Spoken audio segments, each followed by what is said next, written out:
Hi! So you had a good trip? It was so good. You have to go. You want to go back with me?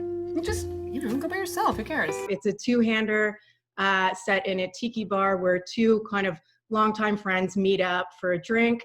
They haven't seen each other in a while. One friend just got back from a very romantic vacation with her partner, and her other friend, who happens to be single, is getting a little tired of hearing these overly romantic reminiscent stories of her vacation, and it becomes clear that there's something lurking beneath what's really going on, that they're having trouble connecting with one another, and that kind of all comes to a head in a way that's hard not to spoil. This is your directorial debut, right?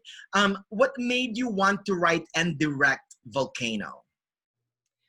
Yes, I'm primarily a screenwriter, mostly for television. Right now I write on a show called Working Moms that's a Netflix comedy, but that also has hits of drama to it. And I've written short films and produced them. This was my directorial debut, partially because I think I'd just been waiting to be invited to do it or something. Like it felt like the right time. It's a personal story. It's definitely like a autobiographical story that I self-financed. I put the crew together. Like it just felt like, kind of, if not now, when? Why not? So you said it's autobiographical. So who are you identifying with, Hannah or Jess? Frankly, both. I mean, I've been both of those women at different times.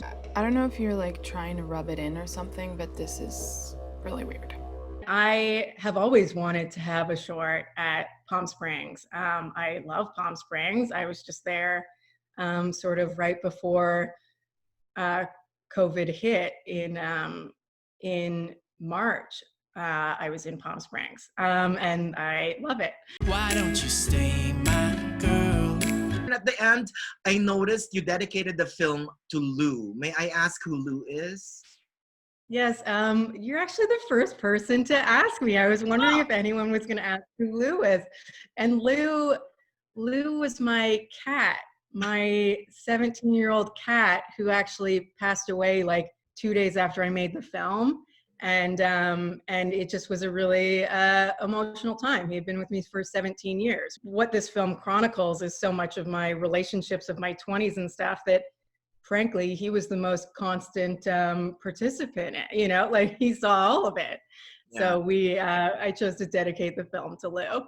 Like, why can't I tell you when things are great or terrible? You can tell me when things are terrible.